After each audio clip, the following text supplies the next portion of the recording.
Welcome to ప్రజా express news బులెటిన్ల ముందుగా headlines.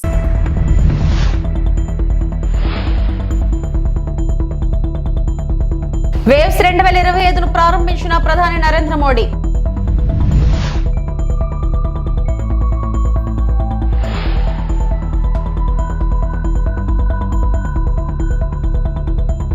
కులగణనలో దేశానికి ఆదర్శం, తెలంగాణ మోడల్ తీసుకోండి. తెలంగాణ సీఎం రేవంత్ రెడ్డి.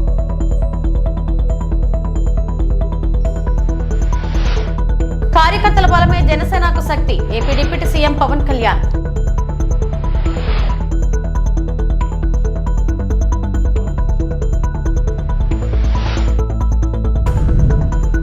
డిఎస్సీ పోస్టుల్లో 3% క్రీడా కోటా, మంత్రి మండపల్లి రాంప్రసాద్ రెడ్డి.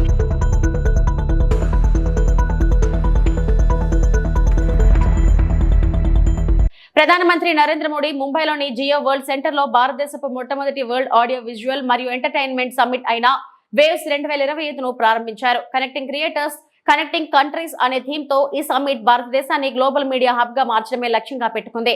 ఇందులో గ్లోబల్ లీడర్లు, స్టార్టప్లు మరియు ఫిలిం, ఓటీటీ, గేమింగ్, ఏఐ మరియు మరిన్నిటిలో సృష్టికర్తలు పాల్గొంటారు. గ్లోబల్ మీడియా డైలాగ్ మరియు గ్లోబల్ మీడియా ట్రేడ్ కోసం వేవ్స్ మార్కెట్ ప్లేస్ ప్రారంభం ముఖ్య అంశాలు.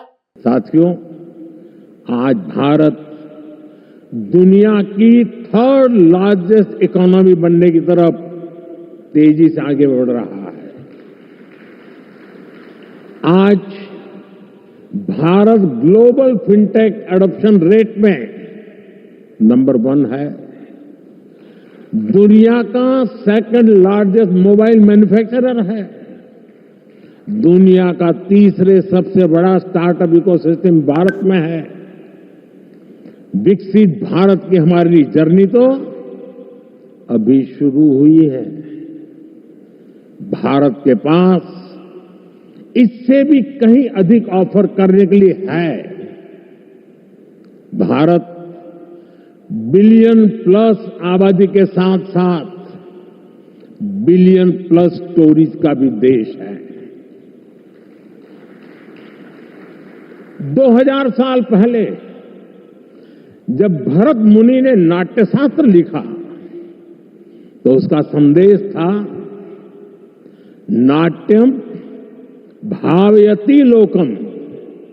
इसका अर्थ है कला संसार को भावनाएं देती है, इमोशन देती है, फीलिंग्स देती है.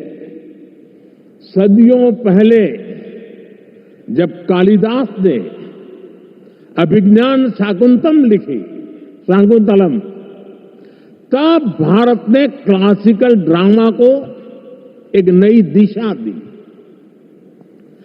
भारत की हर गली में कहानी है, हर पर्वत एक गीत है, हर नदी कुछ न कुछ गुनगुनाती है. आप भारत के 6 लाख से ज्यादा गांवों में जाएंगे तो हर गांव का अपना एक फोक है, स्टोरी टेलिंग का अपना एक खास अंदाज है. यहां अलग अलग समाजों ने लोक कथाओं के माध्यम से अपने इतिहास को अगली पीढ़ी तक पहुंचाया है. हमारे यहां संगीत भी एक साधना है. भजन हो, गजलें हो, क्लासिकल हो या कंटेम्पररी, हर सुर में एक कहानी है, हर ताल में एक आत्मा है. साथियों, हमारे यहां नाद ब्रह्म यानी साउंड ऑफ डिवाइन की कल्पना है. हमारे ईश्वर भी खुद को संगीत और नृत्य से अभिव्यक्त करते हैं. भगवान शिव का डमरू. జనగణనలో కులగణన చేయాలని కేంద్ర ప్రభుత్వం నిర్ణయించడం అభినందనీయమని తెలంగాణ సీఎం రేవంత్ రెడ్డి అన్నారు. కులగణన కోరుతూ కాంగ్రెస్ అగ్రనేత రాహుల్ గాంధీ వేల కిలోమీటర్ల పాదయాత్ర చేశారని గుర్తు చేశారు. ఈ విషయంలో మొదటగా ఆయనకు అభినందనలు చెప్పాలన్నారు. జూబ్లీ హిల్స్ లోని తన నివాసంలో ఏర్పాటు చేసిన మీడియా సమావేశంలో రేవంత్ రెడ్డి మాట్లాడారు. కులగణనపై నిర్ణయం తీసుకున్న కేంద్ర ప్రభుత్వానికి ధన్యవాదాలు. ఈ విషయంలో దేశానికి మార్గదర్శకంగా నిలిచాం. దేశంలో అనేక పార్టీలు కులగణన కోరుతున్నాయి. దీనిపై ఢిల్లీలోని జంతర్ మంతర్ వద్ద ధర్నా చేపట్టాం. కులగణన విషయంలో కేంద్ర మంత్రుల కమిటీ ఏర్పాటు చేయాలి. అందులో కేంద్ర మంత్రులు సీనియర్ అధికారులను నియమించాలి. తెలంగాణలో బీసీలుగా ఉన్న బోయలు కర్ణాటకలో ఉన్న మరో వర్గంలో ఉన్నారు. రాష్ట్రంలో 8,000 పేజీల్లో 57 ప్రశ్నల ద్వారా మేము వివరాలు సేకరించాం. వృధా కాదు, దేశానికి ఉపయోగపడ్డదని మేము చెప్తున్నాం. రోల్ మోడల్ తెలంగాణ అని ఎందుకు చెప్తున్నాం? 100 సంవత్సరాల నుంచి ఎవరు చెయ్యలేని పనిని, ప్రక్రియను తెలంగాణ రాష్ట్ర ప్రభుత్వం చేయడం ద్వారా చెయ్యడానికి ఏ విధి విధానాలు ఉండాలి, చేయడం వల్ల వచ్చే ప్రయోజనం ఏంది, చెయ్యకపోతే కలిగే రాజకీయ పార్టీలకు నష్టమేంది తెలిసింది. కాబట్టి ఈరోజు తెలంగాణలో సేకరించిన సమాచారం దేశానికి ప్రయోజనం చేకూరింది. కాబట్టి ఇవాళ దేశానికే రోల్ మోడల్గా నిలబడ్డం మేము. తెలంగాణ మోడల్ దేశానికే రోల్ మోడల్. ఇప్పుడు సిద్ధు వాళ్ళు ఎందుకోసం చేస్తున్నా అనే దానికంటే దీనివల్ల ప్రజల ప్రయోజనం ఏందో చూడాల్సిందే. ఆ ఎన్నికల ముందు వాళ్ళు చేసిన ప్రయత్నాన్ని మేము తిప్పికొట్టినాం కాబట్టి, ప్రజలు కూడా తిప్పికొట్టి 240 సీట్లు ఇచ్చారు కాబట్టి రిజర్వేషన్లు రద్దు కాలేదు, రాజ్యాంగాన్ని మార్చలేదు. వాళ్ళు అనుకున్న 400 సీట్లు వచ్చినుంటే ఈ పాటికి దేశంలో రిజర్వేషన్లు రద్దయ్యేవి, రాజ్యాంగం రూపురేఖలు మారిపోయేది, ఈరోజు కులగణన కూడా జరుగుండేది కాదు. ఆ రోజు ప్రజలు మేము అప్రమత్తం చేసినాం కాబట్టి వాళ్ళకి సంపూర్ణమైన మెజారిటీ ఇవ్వకుండా 240 సీట్లు ఇచ్చారు కాబట్టి సంకీర్ణ ప్రభుత్వంలో వాళ్ళు అనుకున్న ఎజెండాను అమలు చేయలేని పరిస్థితిలో ఇప్పుడు ఈ సంకీర్ణ ప్రభుత్వాన్ని కాపాడుకోవాలంటే కులగణన చేసి తీరవలసిందే. ఎందుకంటే అక్కడ బీహార్లో వాళ్ళతో సంకీర్ణ ప్రభుత్వంలో ఉన్న నితీష్ కుమార్ ఇతరులు ఈరోజు కులగణన చేయాలనే డిమాండ్తో ఉన్నారు. మొన్నటి వరకు మీరు చెప్పిన నరేంద్ర మోడీ గారు బీజేపీ కులగణనకు వ్యతిరేకంగా మాట్లాడిండు కదా. రాజ్నాథ్ సింగ్ గారు అఫీషియల్గానే చెప్పిండు, సుప్రీంకోర్టుకి చెప్పిండు మేము చెయ్యము అని, అఫిడవిటే ఇచ్చిండు. ఎందుకు మారింది? మేము ఎన్నికల ముందు, పార్లమెంట్ ఎన్నికల ముందు ప్రజల్ని అప్రమత్తం చేసినాం కాబట్టి ప్రజలు మోడీకి సంపూర్ణమైన మెజారిటీ, ముఖ్యంగా 400 సీట్లు ఇవ్వకుండా తిరస్కరించడంతో by political compulsion he has decided to take up this issue. So మేము ఏదైతే ప్రయత్నం చేసినామో రాహుల్ గాంధీ గారి భారత్ జోడో యాత్ర దేశ ప్రజలకు ఉపయోగపడ్డది. ప్రతిపక్షం, మేము పాలకపక్షం వస్తే నిర్ణయాలు చేస్తాం, ప్రతిపక్షంలో ఉంటే ప్రభుత్వాన్ని ఒత్తిడి చేస్తాం. ఇదే కదా ప్రజాస్వామిక స్ఫూర్తి. మా ఒత్తిడితోని ఈరోజు కేంద్ర ప్రభుత్వం ముందుకు వచ్చింది, అమలు చేస్తుంది. ఈశాన్య రాష్ట్రాల అభివృద్ధికి కేంద్రం కీలక చర్యలు తీసుకుంది. షిల్లాంగ్, మేఘాలయ నుండి సిల్చర్, అస్సాం వరకు 166 కిలోమీటర్ల పొడవులో 4 లైన్ల హైస్పీడ్ హైవే నిర్మాణానికి కేంద్ర కేబినెట్ ఆమోదం తెలిపింది. 22,864 కోట్ల భారీ బడ్జెట్ తో చేపట్టనున్న ఈ ప్రాజెక్ట్ 3 ఏళ్లలో పూర్తయ్యేలా లక్ష్యంగా పెట్టుకున్నట్లు కేంద్ర మంత్రి అశ్విని వైష్ణవ్ తెలిపారు. आज हमारे प्रधानमंत्री श्री नरेंद्र मोदी जी के नेतृत्व में कैबिनेट में कई महत्वपूर्ण फैसले हुए हैं, आपके सामने रखूंगा अभी। सबसे पहला जो एक इम्पोर्टेंट फैसला हुआ है, सिलचर से शिलोंग, शिलोंग से सिलचर हमारे नॉर्थ ईस्टर्न सेक्टर में एक बहुत बड़ा project high speed corridor highway का मेघालय और आसाम को जोड़ता हुआ वो अप्रूव हुआ है। बहुत बड़ा प्रोजेक्ट है, 22,864 करोड़ रुपीस का इसका एस्टिमेटेड कॉस्ट है। 166 किलोमीटर्स 4 लेन एक्सेस कंट्रोल्ड, बहुत इंपॉर्टेंट। अगर आप इसको मैप पे देखेंगे, आपको पिंक कलर का जो एग्जिस्टिंग हाईवे दिख रहा है, ये हाईवे और कंपेयर करिए अब आप ब्राउन एंड रेड। यहाँ पे अगर आप कंपैरिजन करेंगे ब्राउन और रेड, ये red colour is from Shillong to Silchar. This will be the new highway which will basically provide a major connectivity to Tripura, Manipur and Mizoram, and this will become a major corridor for Northeast. 22,864 crore rupees का ये project है, बहुत बड़ा project है. This project will be constructed under hybrid annuity mode. There are 3 years of construction period and 15 years of operation period. Because of the northeast terrain, 19 major bridges, 153 minor bridges, 326 culverts, 22 underpasses, 26 vehicle overpasses and 34 viaducts amounting to about 9 kilometers. बहुत ही complex project. జన సైనికులు బీమా పరిహారం సొమ్ము పెంచాలని ఆలోచిస్తున్నట్లు ఆ party అధ్యక్షుడు పవన్ కళ్యాణ్ తెలిపారు. మంగళగిరిలోని జనసేన కార్యాలయంలో సభ్యత్వ కిట్ల పంపిణీలో సేవలు అందించిన వాలంటీర్లతో ఆయన సమావేశమయ్యారు. జన సైనికులు వీర మహిళల ప్రేరణే జనసేన పార్టీకి శ్వాస అని పవన్ తెలిపారు. కార్యకర్తల బలమే తనకు ప్రధాన శక్తి అని, వారంతా తన ఆత్మ బంధువులని వ్యాఖ్యానించారు. 10 శ్రామికులకు బీమా అందించడం వెనుక జనసేన స్ఫూర్తి ఉందని చెప్పారు. నేను ఎందుకు చేస్తున్నాను ఈ పని, నేను ఎందుకు ఇక్కడ ఉన్నానని నా కోరిక ఏంటంటే ఈ ఇన్సూరెన్స్ అమౌంట్ పెంచాలని కోరుకుంటున్నాను. అది ఎలా జరుగుతుందంటే నాకు చాలా ఇన్సూరెన్స్ కంపెనీస్ చాలా మాట్లాడాలి. సో అందుకని మన ఈ ప్రేరణే మొన్న జాతీయ ఉపాధి హామీ పథకం కింద పనిచేసే శ్రామికులందరికీ వాళ్ళు ప్రీమియం కూడా పే చేయకుండా ముందు డైరెక్ట్ ఒక 2 లక్షలు ఇచ్చేస్తాం ఫస్ట్. అది దాని ప్రేరణ మన నుంచే కలిగింది, మన జనసేన పార్టీ నుంచే కలిగింది. నేను ఎందుకు ఈరోజు ప్రత్యేకించి మీరు గత కొద్ది రోజులుగా మీరు పడుతున్న శ్రమ ఇవన్నీ మన సెక్రటేరియట్ టీం అందరికి చెప్పినప్పుడు ప్రత్యేకించి నేను మనస్ఫూర్తిగా నా హృదయపూర్వక నా గుండె లోపల నుంచి మీకు థ్యాంక్స్ చెప్పాలనుకున్నాను. ఇంకా అంటే నాకు దాదాపు 13 లక్షల మంది 15 లక్షల మంది మనకున్నారు మన క్రియాశీలక కార్యకర్తలు. అంటే ఒక్కొక్క క్రియాశీలక కార్యకర్త అంటే మొన్న మధుసూదన్ చంద్ర ఈజ్ అన్ యాక్టివ్ క్రియాశీలక కార్యకర్త. అంటే ఇది అంటే ఎక్కడో ఒక చనిపోయిన 26 మందిలో ఒక జన సైనికుడు ఉంటాడు అనేది నేను అసలు ఊహకు కూడా నాకు అందలేదు. చాలా బాధ కలిగింది. అంటే నేను మొన్న ఆ అమౌంట్ ఇచ్చినప్పుడు కూడా పొద్దున కూడా నాకు అనిపించింది ఒక ప్రాణం వెనక్కి తీసుకురాను కానీ చిన్న భరోసా ఇవ్వను ఆ డబ్బుతో. అలాగే నేను ఇంతమంది నన్ను విశ్వాసంతో నడుస్తున్నప్పుడు నేను ఎప్పుడు మీకు ఈరోజు మాటిస్తున్నప్పుడు నేను మిమ్మల్ని ఇబ్బంది పెట్టే పనులు అయితే చేయను.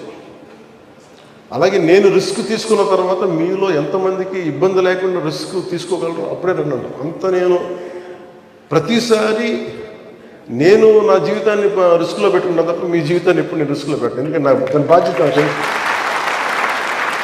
అందుకని ప్రత్యేకించి ఈ సందర్భంలో మీరందరూ వచ్చినందుకు మనస్ఫూర్తిగా మీ అందరికీ పేరు ధన్యవాదాలు తెలుపుతున్నాను.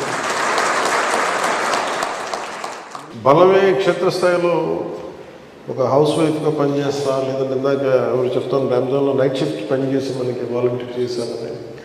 అలా ఇక్కడున్న డాక్టర్ ప్రసాద్ గారు, డాక్టర్ సంతోష్ గారు, ఇట్లా ఒక్కొక్కళ్ళు అంటే ఎంత విభిన్నమైన నేపథ్యాల నుంచి వచ్చారు ఒక్కొక్కళ్ళు. విద్యార్థులు ఉన్నారు, ఇంకా 10th క్లాస్ ఇదేనా? 10th క్లాస్ ఇంటర్ అయిపోయిందా? అండ్ ఇంత చిన్నపిల్లల దగ్గర 16, 17 చిన్నపిల్లల దగ్గర నుంచి హౌస్ వైఫ్ దాకా వచ్చి డాక్టర్స్ దాకా వచ్చంటే ఇంత విభిన్నమైన నేపథ్యాల నుంచి వచ్చి మనందరం ఒక ఆశయం కోసం పనిచేస్తున్నామంటే దానికి నేను ఒక చుక్కాని లాంటి వాడిని సెంటర్లో ఉంటాను. డిఎస్సిలో 3% క్రీడా కోటా వర్తింపు చేస్తున్నట్లు మంత్రి మండపల్లి రాంప్రసాద్ రెడ్డి వెల్లడించారు. మొత్తం 421 పోస్టులను కూడా కోటా ద్వారా భర్తీ చేయనున్నట్లు చెప్పారు. దీనికి సంబంధించిన నోటిఫికేషన్ షెడ్యూల్ ను ఆయన విడుదల చేశారు. ఎలాంటి రాత పరీక్షలు లేకుండా హారిజంటల్ రిజర్వేషన్ అమలు చేయాలని ప్రభుత్వం నిర్ణయించినట్లు వివరించారు. స్పోర్ట్స్ కోటా కింద ఉపాధ్యాయ అభ్యర్థులు మే 2 నుంచి మే 31 వరకు ఆన్లైన్ ద్వారా దరఖాస్తు చేసుకోవచ్చునన్నారు. రాష్ట్రంలో సుమారుగా 16,500 టీచర్ పోస్టులు కూడా ఫిలప్ చేయడం జరుగుతూ ఉంది. దానిలోనే 3% ఏదైతే ఉందో ఆ 3%ను ఈ రాష్ట్రంలో మిగతా రాష్ట్రాల్లో 1-2% ఉంటే మన రాష్ట్రంలో 3% కేటాయించడం జరిగింది. దాంట్లో ఇప్పుడు మనకు 421 పోస్టులను స్పోర్ట్స్ కోటాలో రాష్ట్రంలో ఉన్న క్రీడాకారులకు కేటాయించడం జరిగింది. దానికి ఇప్పుడు మనం నోటిఫికేషన్ ఇస్తున్నాం. దీన్ని పారదర్శకంగా గత ప్రభుత్వాలు ఎక్కడా చేయని విధంగా నిష్పక్షపాతంగా ఈ రాష్ట్రంలో ఉన్న క్రీడాకారులకు అందించే విధంగా ఇప్పుడు మేము ముందుకు తీసుకొని వెళ్తున్నాం. ఇప్పుడు ఎవరైతే నిజమైన క్రీడాకారులు ఉంటారో, ఎవరికైతే సర్టిఫికెట్ అనుకోండి వాళ్ళు నేషనల్ ఇంటర్నేషనల్ గేమ్స్ అలాగే డిస్ట్రిక్ట్ లెవెల్లో ఎవరైతే పథకాలు సాధించింటారో వాళ్ళందరికీ మంచి జరిగే విధంగా ఇది దోహదపడుతుంది. పశ్చిమ గోదావరి జిల్లా పాలకొలలో మేడే కార్యక్రమంలో కార్మికులతో కలిసి ర్యాలీలో పాల్గొన్న మంత్రి రామనాయుడు. వందలాది మంది కార్మికులతో కలిసి మండుటెండలో సైతం రిక్షా తొక్కిన మంత్రి రామనాయుడు పట్టణమంతా సుమారు 4 కిలోమీటర్ల సాగిన ర్యాలీలో పాల్గొన్న కార్మికులకు టీ-షర్ట్స్, టవల్స్ అందజేసిన మంత్రి రామానాయుడు. ప్రతి ఏటా మేడే రోజున కార్మికులతో ర్యాలీలో పాల్గొనడం ఎంతో సంతృప్తి, ఆనందాన్ని కలిగిస్తుందన్న మంత్రి రామానాయుడు. జగన్ 5 ఏళ్ల పాలనలో అన్ని రంగాలతో పాటు కార్మిక రంగాన్ని విచ్ఛిన్నం చేశారన్నారు మంత్రి రామానాయుడు.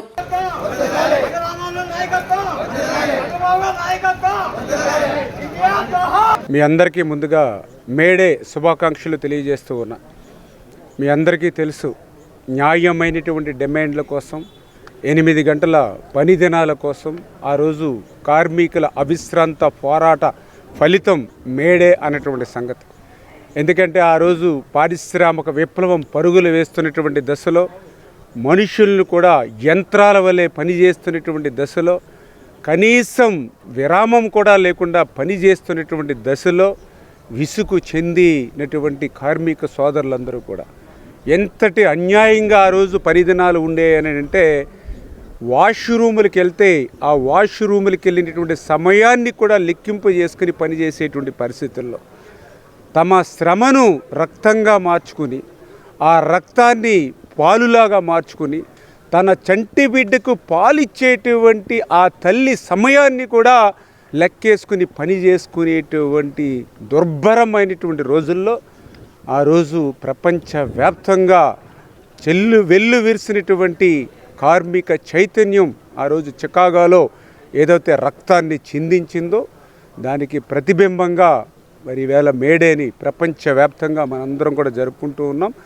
అటువంటి మేడే సందర్భంగా ఈరోజు పాలకొల్లులో, ఈరోజనే కాదు గత 15 సంవత్సరాలుగా కూడా ఆ కార్మికులతోటి, ఆ కర్షకులతోటి కలిసి నడిచేటువంటి వ్యక్తిగా, ఈ పాలకొల్లు నియోజకవర్గానికి ఎవరైనా పెద్ద కూలీ ఉన్నారని అంటే అది నేనే అనేటువంటి విధంగా ఈ యొక్క నియోజకవర్గ ప్రజలకు పనిచేసేటువంటి వ్యక్తిగా మరి ఆ రోజు నుంచి ఈ రోజు వరకు కూడా కలిసిమెలిసి పనిచేస్తూ మరి ఈరోజు కూడా నా పాలకొల్లు నియోజకవర్గంలోనే కాదు ఆంధ్రప్రదేశ్ రాష్ట్రంలో కూడా మనం చూస్తూ ఉన్నాం. గౌరవ ముఖ్యమంత్రి నారా చంద్రబాబు నాయుడు గారు సారథ్యంలో ఆ కార్మికులకి, కర్షకులకి ఈ ప్రభుత్వం ఎప్పుడు అండగా. ఎందుకంటే మా తెలుగుదేశం పార్టీ జెండాయే ఆ కార్మికుల ఒక ఎజెండాగా. మన రైతు మన రామానాయుడు కార్యక్రమంలో 1,63,00,000 అభివృద్ధి పనులకు శంకుస్థాపన చేసిన మంత్రి నిమ్మల. గత 5 ఏళ్ల పాలనలో ఆంధ్రప్రదేశ్ తగలబడుతుంటే నీరో చక్రవర్తిలో మద్యం డబ్బులు లెక్కబెట్టుకున్న జగన్కి జనాల సమస్యలపై మాట్లాడే అర్హత లేదు. ప్రకృతి విపత్తు వల్ల జరిగిన ప్రమాదాన్ని కూడా శవ రాజకీయం కోసం ఉపయోగించుకుంటున్న వ్యక్తి జగన్. బార్కేడ్లు, పరదాలు, 144 సెక్షన్, 30 యాక్ట్లు, ముందస్తు అరెస్టులతో తాడేపల్లికి బందీగా నాడు జగన్ పాలన సాగింది. అమరావతి రాజధాని పునర్నిర్మాణం రేపటి రోజు దేశ చరిత్రలో చారిత్రాత్మకంగా నిలిచిపోతుంది. రాజధాని రైతుల త్యాగంతో ప్రతి పౌరుడు గుర్తించేలా ప్రపంచ స్థాయి రాజధానిని చంద్రబాబు నిర్మించనున్నారు.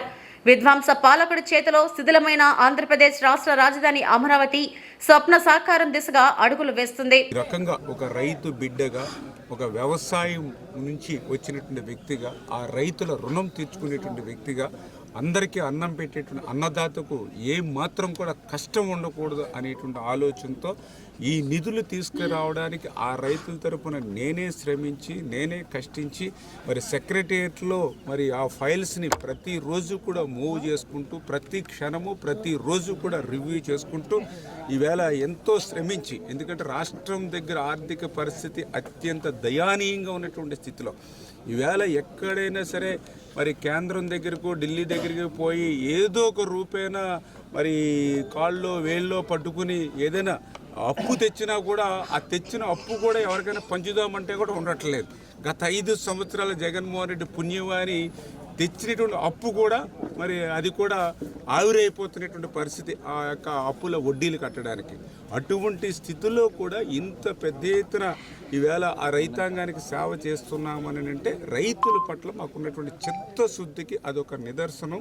ఒక రైతు బిడ్డగా అది నా బాధ్యత అనేటువంటి విషయాన్ని గుర్తుపెట్టుకుని పనులు చేస్తున్నాననే విషయాన్ని ఈ సందర్భంగా తెలియజేసుకుంటూ మరి ఇన్ని అభివృద్ధి కార్యక్రమాలు ఈరోజు కూడా చూస్తున్న 1వ తారీఖు ఈవేళ 3,000 కోట్ల రూపాయలు ఆంధ్రప్రదేశ్ రాష్ట్రంలో పెన్షన్లు ఇచ్చేటువంటి రోజు.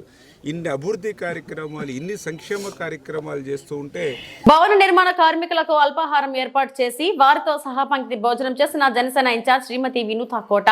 ఈ రోజు అంతర్జాతీయ కార్మికుల దినోత్సవం సందర్భంగా శ్రీకాళహస్తి నియోజకవర్గ జనసేన పార్టీ ఇన్ఛార్జ్ శ్రీమతి వినుత కోట పట్టణంలోని రామసేతు వంతెన వద్ద భవన నిర్మాణ కార్మికులకు అల్పాహారం టిఫిన్ ఏర్పాటు చేసి వారితో కలిసి సహపంక్తి భోజనం చేయడం జరిగింది.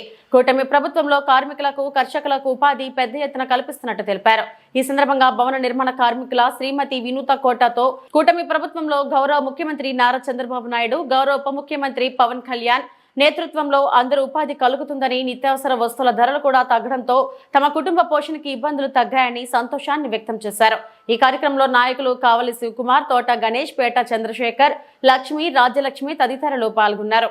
నెక్స్ట్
ఎన్టీఆర్ జిల్లా తిరువూరు మండలం పల్లెర్లముడి గ్రామంలో రోడ్డుపై ఆరబోసిన వరి రైతులతో మాట్లాడిన వైఎస్ఆర్సీపీ జిల్లా అధ్యక్షుడు దేవినేని అవినాష్, వరి, మిర్చి రైతుల కష్టాలను చూస్తే నిజంగా బాధేస్తుంది. చంద్రబాబు కూటమి ప్రభుత్వంలో రైతులకు అన్యాయం జరుగుతుంది.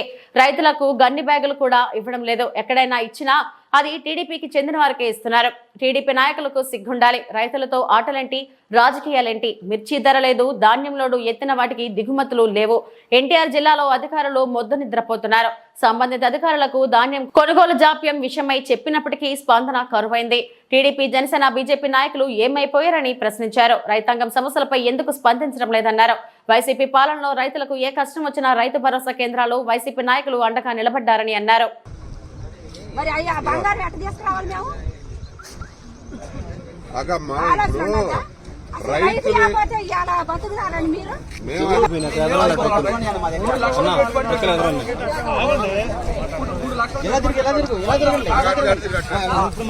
దాదాపుగా రైతాంగం అంతా గారు కన్నీళ్ళు పెట్టినవి. ఒక పక్క మిర్చి రైతులు కానివ్వండి, ధాన్యం కానివ్వండి, ప్రతి ఒక్కరు గారు ఈరోజు చంద్రబాబు నాయుడు ప్రభుత్వంలో, కూటమి ప్రభుత్వంలో అన్యాయం గురవుతుంది. ఈరోజు గోన్ సంచి ఇవ్వకుండా, రోడ్డు మీద కోల్సిన ఏదైతే ధాన్యం ఉందో దానికి సంబంధించి గోన్ సంచి ఇవ్వకుండా, ఒకవేళ ఇచ్చిన దాంట్లో కూడా తెలుగుదేశం పార్టీకి సంబంధించిన నాయకులు, కార్యకర్తలకు ఇచ్చే విధంగా ఈరోజు కూటమి ప్రభుత్వం ముందుకెళ్తారు. అంటే అధికారులు కానివ్వండి, లేకపోతే ఆ తెలుగుదేశం పార్టీ ఎవరైతే నాయకులు ఉన్నారో కొంచెం సిగ్గు ఉండాలి. రైతులతో ఏంటి మీ ఆటలు, రైతులతో మీ రాజకీయాలు ఏంటి? ఈరోజు రైతులు ఎంతో కష్టపడి ఈరోజు వాళ్ళు ధాన్యం పండించి మనకి అన్నం పెడుతుంటే వాళ్ళ విషయంలో గారా నీచంగా ఈరోజు కూటమి ప్రభుత్వంలో రాజకీయం చేస్తున్నారు. ఈరోజు ఒక్కసారి రైతులు ఏ విధంగా మాట్లాడుతున్నారు. మిర్చి రైతులకి మద్దతు ధర లేదు, గోన్ సంచులు ఇవ్వట్లా, లేకపోతే సంచులు ఇచ్చి ట్రక్ లోడింగ్ పెడితే ఆ బస్తాలు తీసుకోవట్లా.